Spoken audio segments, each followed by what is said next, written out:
महत्वपूर्ण समाचारથી બુલેટિનની શરૂઆત કરીએ તો કચ્છમાં ફરી એકવાર ડ્રોન દેખાયા છે। જી હા, ખાવડા સરહદ પાસે 5 ડ્રોન દેખાયા હોવાની માહિતી પ્રાપ્ત થઈ રહી છે। નલિયા, સુથરી, જખૌમાં ફરી એકવાર ડ્રોન દેખાયા, જેને પગલે સુરક્ષા એજન્સીઓ અહીં સતર્ક બની છે। ભુજમાં સ્વયંભૂ બ્લેકઆઉટ કરવામાં આવ્યું છે। શહેરોમાં લાઇટો બંધ કરી દેવામાં આવી છે। પાકિસ્તાન વધુ એક વખત પોતાની નાપાકી દર્શાવી રહ્યું છે અને સીઝફાયરનું ઉલ્લંઘન પાકિસ્તાન દ્વારા કરવામાં આવી રહ્યું છે। જણાવી દઈએ, કચ્છમાં 5 ડ્રોન ઉડતા દેખાયા છે, જેને નાબૂદ કરવામાં આવ્યા, ડિફ્યુઝ કરવામાં આવ્યા છે, ન્યુટ્રલાઇઝ કરવામાં આવ્યા છે। જોકે શહેરોમાં લાઇટો બંધ કરી દેવામાં આવી છે। સુરક્ષા એજન્સીઓ સતર્ક છે।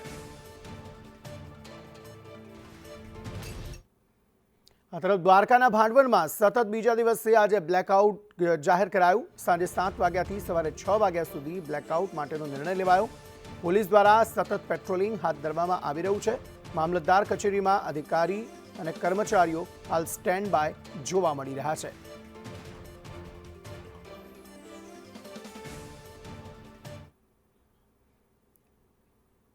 તો દ્વારકામાં ખાસ બ્લેકઆઉટ જે છે તેનો નિર્ણય આજે સતત બીજા દિવસે લેવામાં આવ્યો। એક તરફ કચ્છમાં 5 પાકિસ્તાની ડ્રોન દેખાયા, તો બીજી તરફ દ્વારકા ખાતે, દ્વારકા જિલ્લામાં પણ આજે બીજા દિવસે પણ સતત સાંજે 7 વાગ્યાથી સવારે 6 વાગ્યા સુધી બ્લેકઆઉટનો નિર્ણય લેવાયો છે।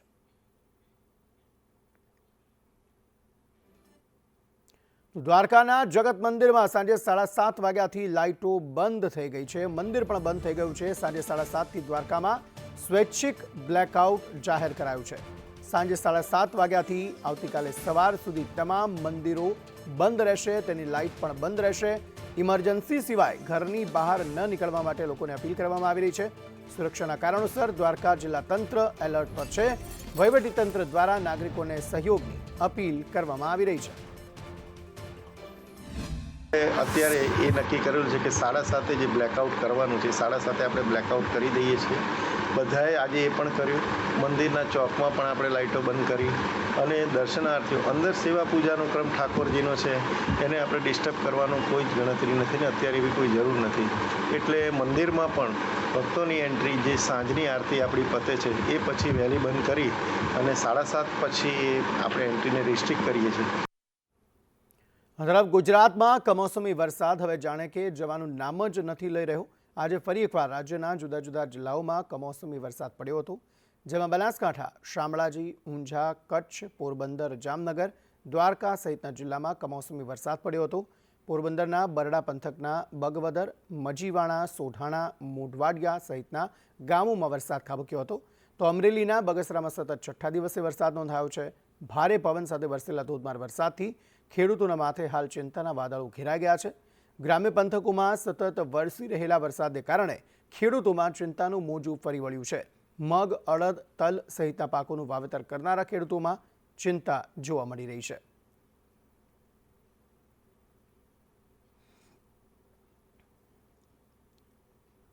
શામળાજીમાં કમોસમી વરસાદ વરસ્યો છે। ભારે પવન સાથે તોફાની વરસાદ અહીં વરસી પડ્યો। શામળાજીના બજારોમાં પાણી ભરાયેલા જોવા મળી રહ્યા છે। બાજરી અને મકાઈના પાકમાં નુકસાનની ભીતિ સેવવામાં આવી રહી છે। તો શામળાજીમાં વાતાવરણમાં પલટો આવ્યો। અરવલ્લીમાં વાતાવરણમાં પલટો આવતા અહીં ભારે પવન સાથે તોફાની વરસાદ વરસી પડ્યો અને એટલો વરસાદ વરસ્યો કે જે મુખ્ય બજાર છે તે બજારમાં જ પાણી વહેતા થયા હતા અને વાહન ચાલકોને થોડી તકલીફ પડી હતી। તોફાની વરસાદે અહીં તારાજી સર્જેલી જોવા મળી રહી છે।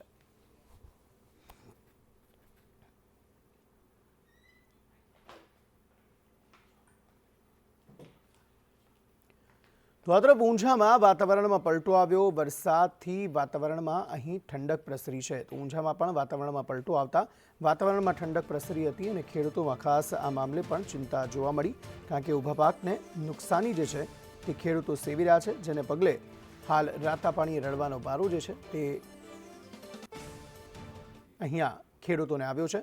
ઊંઝામાં વાતાવરણમાં પલટો આવ્યો। વાતાવરણથી વરસાદથી વાતાવરણમાં ઠંડક પ્રસરી, લોકોને ગરમીમાંથી રાહત મળી છે।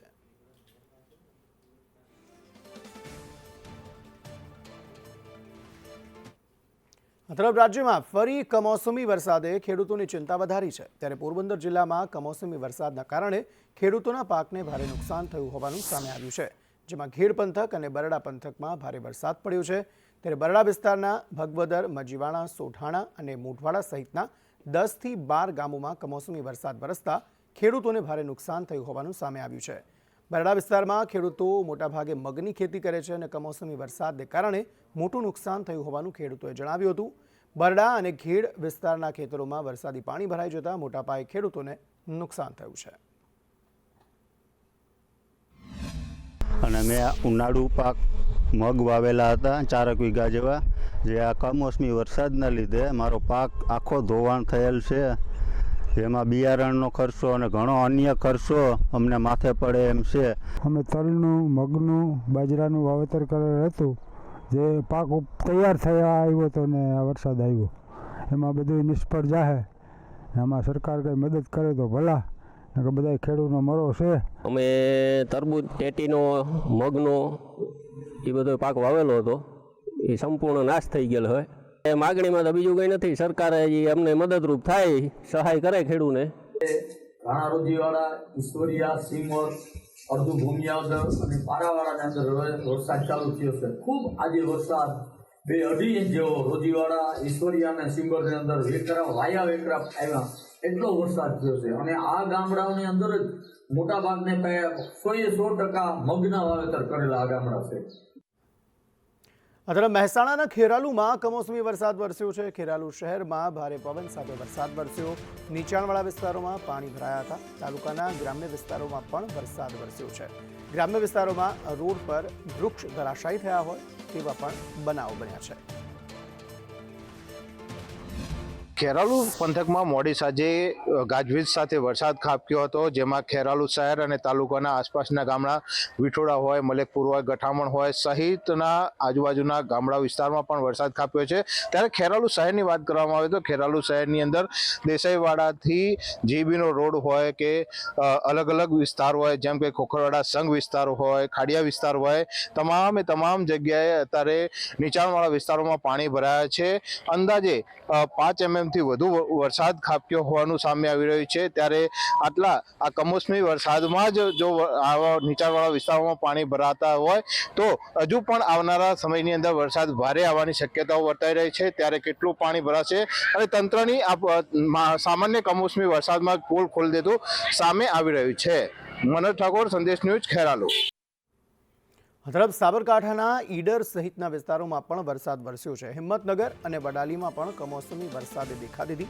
નીચાણવાળા વિસ્તારો અને ખેતરોમાં પાણી ભરાયા છે, જેને કારણે જે ખેડૂતો છે તે તકલીફમાં જોવા મળી રહ્યા છે. હવામાન વિભાગે હજુ પણ 2-3 દિવસ સુધી આ પ્રકારની સ્થિતિ રાજ્યમાં રહે તેવી શક્યતાઓ વ્યક્ત કરી છે.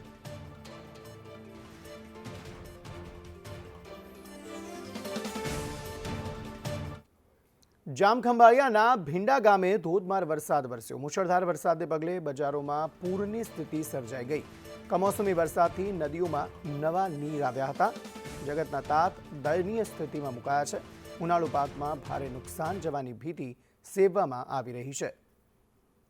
તો ચોમાસામાં જેમ પાણીની આવક નદીઓમાં થતી હોય, બંને કાંઠે નદીઓ થતી હોય, તે પ્રકારની સ્થિતિ આજે ભર ઉનાળે અહીંયા જામખંભાળિયામાં જોવા મળી છે, કે જ્યાં કમોસમી વરસાદને કારણે નદી ગાંડી તૂર થતી જોવા મળી, વધુ પાણીની આવકના કારણે.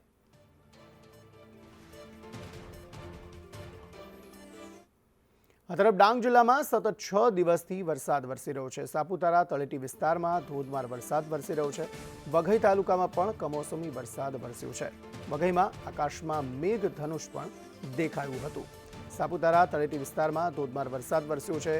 ડાંગમાં સતત 6 દિવસથી વરસાદી માહોલ જામેલો છે અને આજે મેઘધનુષ પણ અહીં દેખાયું હતું. સુરેન્દ્રનગરના થાનગઢમાં ગેરકાયદે દબાણો હટાવાયા છે. સરકારી જમીન પર બનેલા દબાણો દૂર કરવામાં આવ્યા. ગેરકાયદે દુકાનો, હોટલો પર બુલડોઝર ફરી વળ્યું છે. ચોટીલા પ્રાંત અધિકારી દ્વારા આ મામલે કાર્યવાહી કરવામાં આવી.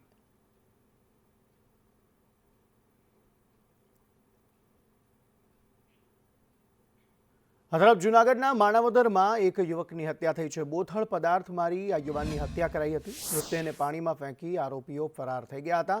બોખડામાંથી આ યુવાનનો મૃતદેહ મળી આવ્યો હતો. પોલીસે આ અંગે વધુ તપાસ હાથ ધરી છે.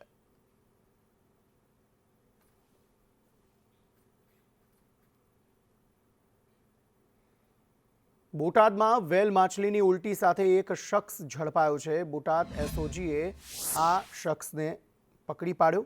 વેલ માછલીની ઉલટી સાથે આ શખ્સ જે છે તેને ઝડપી પાડવામાં પોલીસને સફળતા મળી છે અને સમગ્ર મામલે એસઓજીએ વધુ તપાસ હાથ ધરી છે. 3.93 ગ્રામ એમ્બરગ્રીસ સાથે આ શખ્સ ઝડપાયો. બાતમીના આધારે ખસ રોડ પરથી આ શખ્સની ધરપકડ કરાઈ છે.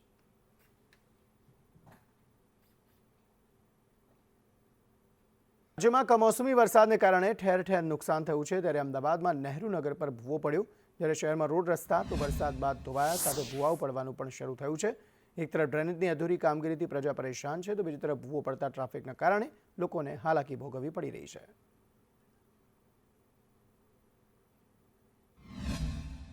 અમદાવાદ શહેરમાં પડેલા વરસાદ બાદ રોડ રસ્તા તો ધોવાયા છે, સાથે જ અનેક જગ્યાએ ભૂવા પડવાનો પણ સિલસિલો હજી યથાવત જોવા મળી રહ્યો છે.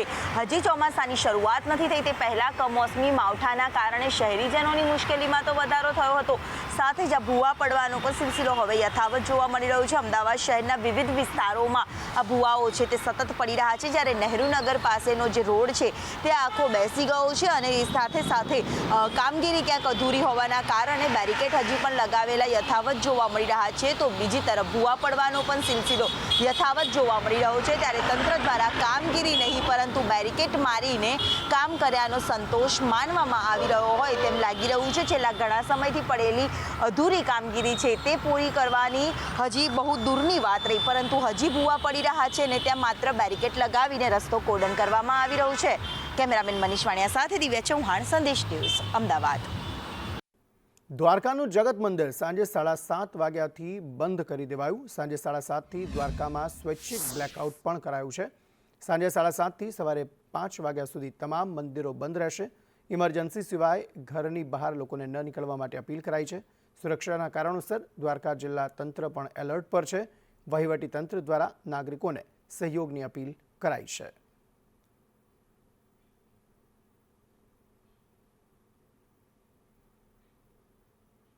પહેલગામ હુમલામાં ભાવનગરના પિતા પુત્રના મોત બાદ મૃતકના ભત્રીજાએ પીએમ મોદીનો આભાર માન્યો છે. મૃતક યતીશ પરમારના ભત્રીજાએ પીએમની પ્રશંસા કરી. ભારતીય સેનાના ખૂબ આભારી છીએ તેવું તેણે કહ્યું હતું. અમે અમારા પરિવારના સભ્યો ગુમાવ્યા છે. મોદી સાહેબે પોતાનું વચન પૂરું કર્યું. આતંકવાદીઓને ખતમ કરી દીધા છે. પીએમ મોદીએ વધુ આતંકવાદીઓને ખતમ કરવા જોઈએ. तो मोदी साहब और हमारी इंडियन आर्मी का खूब आभारी रहे जो हमने हमारे परिवार के जो सदस्य गुमाए हैं उसको श्रद्धांजलि मिली ऐसे हम कह सकते हैं, पर अभी जो श्रद्धांजलि हो वो पूर्ण मिली नहीं कह सकते. और अभी जो मोदी साहब ने वचन दिया था वो पूर्ण किया, वैसे ही वचन मोदी साहब ने और दिए वो सब पूर्ण करे. और जो आतंकियों का खात्मा किया और वैसे और ज्यादा आतंकियों का खात्मा करे. ठीक 15 दिन बाद ऑपरेशन सिंदूर का नाम देकर इंडियन आर्मी और मोदी सरकार ने पाकिस्तान में हमला किया और पूरे आतंकियों को ढेर कर दिया और सब आतंकियों का खात्मा कर दिया है. इस बात से हमें गर्व है और हमारी इंडियन आर्मी पे. સાબરકાંઠામાં જાતિનું ખોટું પ્રમાણપત્ર બનાવતા ફરિયાદ થઈ છે. વિજયનગર મામલતદારે પોલીસ ફરિયાદ નોંધાવી. ખોટા પ્રમાણપત્ર મેળવી યુવકે સરકારી નોકરી મેળવી હતી. રેલવે પોલીસ સહિત લોકરક્ષક દળમાં નોકરી મેળવી હતી. અનુસૂચિત આદિજાતિ પછાત વર્ગના ન હોવા છતાં પણ પ્રમાણપત્ર બનાવ્યું હતું. 2003થી 2012ના સમયગાળા દરમિયાન આ ખોટું પ્રમાણપત્ર બનાવાયું હતું.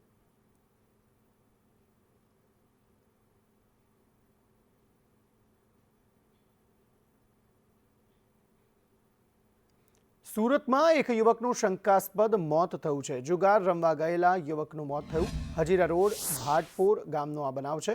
પરિવારે અહીં હત્યાના આરોપ લગાવ્યા હતા.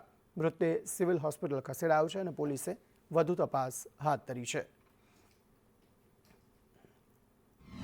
રત્ના મોહલ્લામાં થઈ હતી અને મારો ભાઈ સાંજે 5 વાગે તો સારો હતો. પછી અહીંયા પાનાની જુગાર જોઈ 2-3 છોકરા રમતા હતા ત્યાં ગયો ને જરાક વારમાં બાથમ બાથી પડ્યા. અમને લાગ્યું કે મસ્તી કરે છે. પછી એ સનીએ પકડી લીધો એમને દાબીને હૃદયવાળો ભાગ તો પછી એમથી પિશાબ છૂટી ગયો તો એ ભાઈએ છોડી દીધો. એના મનમાં કે જીવતો હોય. પછી અમે દોડી મારા નાના ભાઈએ બોલાવી મને કે બેન ભાઈને આવી રીતના થયું છે તો તું દોડતી આવ. તો મેં દોડતી ગઈ તો જોયું તો મારા ભાઈનો જીવ ત્યાં જ જતો રહેલો.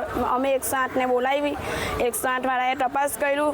અમને કીધું કે પોલીસ આવે છે એમની હાથે તમે સિવિલ જાઓ. કાલે સાંજે 5-1 વાગે આવ્યો ભાઈબંધ ગલેરી કાઢીને. તો ગલેરી કાઢીને આવીને સીધો એ જુગાર રમવા ગયો તો પાનાની બાબતે જેમ લડાઈ થઈ તો અંદર એ લોકોને મારામારી થઈ. એલો ભાઈ જે શનિ હતો બિહારી તે પકડી રહ્યો હૃદયવાળાને પકડી રહ્યો. તો પછી જ્યાં લગીને પેશાબ નહીં છૂટ્યો ને ત્યાં લગીને એને પકડી રહ્યો. પછી પેશાબ છૂટી ગયો પછી છોડી દીધો. તો એ ભાઈ એટલે જ બેહોશ થઈ ગયા. પછી અમે સિવિલ ઘરે લાવ્યા ને ઘરે લાવ્યા પછી ખબર પડી કે ભાઈ રહ્યો નથી. એ ગલેરી પાડવા જાય છે. મારી માંગ એક જ છે કે અમને ન્યાય જોવે છે. વેરાવળમાં મેગા બ્લડ ડોનેશન કેમ્પનું આયોજન થયું. કલેક્ટર, SP સહિત અધિકારીઓએ આ કેમ્પ ખુલ્લો મૂક્યો હતો. ઇન્ડિયન રેડક્રોસ સોસાયટીના સહયોગથી આયોજન થયું હતું. NCCના કેડેટ્સ સહિત નાગરિકો ઉત્સાહભેર તેમાં જોડાયા હતા. બ્લડ ડોનેશન કેમ્પમાં 150 યુનિટ બ્લડ ડોનેટ થયું હતું. જે આપણે સરહદમાં નથી જઈ શકતા, આપણે એક હિન્દુત્વ માટે નાનું અમથું જે પણ આપણાથી થઈ શકે તો આપણે એક રક્તદાન કરીએ છીએ. જે આપણા ભાઈઓ સરહદમાં જે કરે છે, મતલબ આપણા માટે લડાઈ કરી રહ્યા છે, તો એના માટે આપણે નાનામાં નાનું કામ તો આપણે સૌ મળીને આપણે એક રક્તદાન કરી શકીએ છીએ. અહીં બેઠીને આપણે ભાઈઓને સુરક્ષિત કરી શકીએ. આજે આ જિલ્લામાં તંત્ર દ્વારા આપણે જે રક્તદાનનું આયોજન કરેલું છે એમાં મેં અને મારા પતિદેવે શૈલેષ મેશવાળાએ રક્તદાનનું મોટું દાન કર્યું છે. એ હાલની પરિસ્થિતિ છે, એ પરિસ્થિતિમાં કોઈ પણ મેડિકલ ઇમરજન્સી ઉપસ્થિત થાય તેવા સંજોગોમાં લોહીની અછતના કારણે કોઈ આપણને વિપરીત પરિણામ ના મળે એટલા માટે આજે વેરાવળ ખાતે ગીર સોમનાથ જિલ્લામાં આપણે મહારક્તદાન શિબિર આજે યોજી છે. ઇન્ડિયન રેડક્રોસના સહયોગથી અને શહેરના જિલ્લાના તમામ અગ્રણીઓ, તમામ સામાજિક સંસ્થાઓ, તમામ NGOsની સહયોગથી આજે આપણે આ એક અહીંયા રક્તદાન શિબિર આજે સવારે આપણે અહીં ચાલુ કરી છે અને તમામ લોકો આમાં ઉત્સાહભેર ભાગ લઈ રહ્યા છે. નસવાડી તાલુકાના ચંદનપુરા ગામે પુલના લોકાર્પણના માત્ર 50 દિવસ બાદ જ ભ્રષ્ટાચારની પોલ ખુલી હતી. નસવાડી તાલુકાના ચંદનપુરા ગામે આ બનાવ બનવા પામ્યો છે, જેમાં ભ્રષ્ટાચારની પોલ અહીં ખુલેલી જોવા મળી. લગભગ 20 દિવસ બાદ જ આ ભ્રષ્ટાચારની પોલ ખુલી ગઈ. ત્યારે 5.47 કરોડના ખર્ચે બનાવેલ પુલનો એપ્રોચ રોડ ફાટી તૂટી ગયો અને સાઈડના ક્રશ બેરિયર લટકવા લાગ્યા, જેને લઈ ગ્રામજનોએ વિરોધ નોંધાવ્યો. પુલના એપ્રોચ રોડમાં માટી પથ્થર પૂરવાની જગ્યાએ નદીનું સગડિયું પૂરી દેવાયું હતું. આ નદીનું પાણી આવ્યું તો ગામમાં ઘૂસી જાય એવું છે અને નદીનો હાગોડિયો પડ્યો. અમે દિવાલ બનાવવાનું કીધું પણ દિવાલ બનાવી નથી. ગઈકાલે વરસાદ થોડો જ પડ્યો તોય ધોવાઈ ગયો છે અને હજુ આ પુલ બેસી ગયો. પછી ચોમાસામાં કેટલો વરસાદ બાકી તો શું હાલ થશે ગામને? પુલનું ઉદ્ઘાટન થયું તે વખતે અમે કહી દીધું, રજૂઆત કરી હતી પણ કોઈ ધ્યાન આપ્યું નથી. ધારાસભ્યને પછી મંત્રીને પહેલેથી અમે રજૂઆત કરતા પણ કોઈ સાંભળ્યું નહીં. આ પુલમાં ભ્રષ્ટાચાર કરવામાં આવેલો છે. છોટાઉદેપુર જિલ્લાના નસવાડી તાલુકાના ચંદનપુરા ગામે હાલ જોઈ રહ્યા છો દ્રશ્યો. આ 20 દિવસ પહેલાં જ રાજ્યના મંત્રી છે ભીખુસિંહ પરમારના હસ્તે આ પુલનું ઉદ્ઘાટન કરવામાં આવ્યું હતું. પરંતુ જે નદી છે એ નદીમાં જોઈ રહ્યા છો જે રીતે દ્રશ્યો, ખાસ કરીને ગ્રેવલ મોટી માત્રામાં અહીંયાથી કાઢવામાં આવે છે. ગ્રેવલ એટલે અહીંયા શુદ્ધ ભાષામાં આપણે કહેવા જઈએ તો સગડિયું કહેવાય. નદીનું સગડિયું છે. આ જોઈ રહ્યા છો એપ્રોચ રોડ છે. એપ્રોચ રોડની આજુબાજુ અંદાજિત 50 મીટરમાં આ એકલું નકરું સગડિયું જ ભરવામાં આવ્યું છે. સામાન્ય વરસાદ ગઈકાલે પડ્યો, એમાં જોઈ રહ્યા છો એપ્રોચ રોડ તૂટી ગયો છે.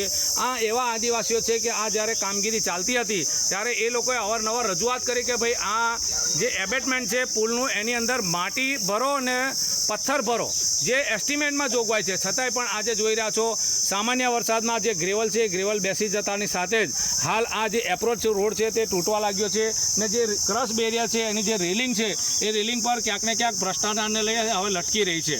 અહીંના સ્થાનિકોની એક જ માંગ છે કે ભાઈ અહીંયા દિવાલ બનાવવી જોઈએ, તે દિવાલ પણ બનાવવામાં આવી નથી. ત્યારે ચોમાસામાં અહીંયા શું પરિસ્થિતિ સર્જાશે એ તો વિચારવું રહ્યું. ઇરફાન મેમન, સંદેશ ન્યૂઝ, છોટાઉદેપુર.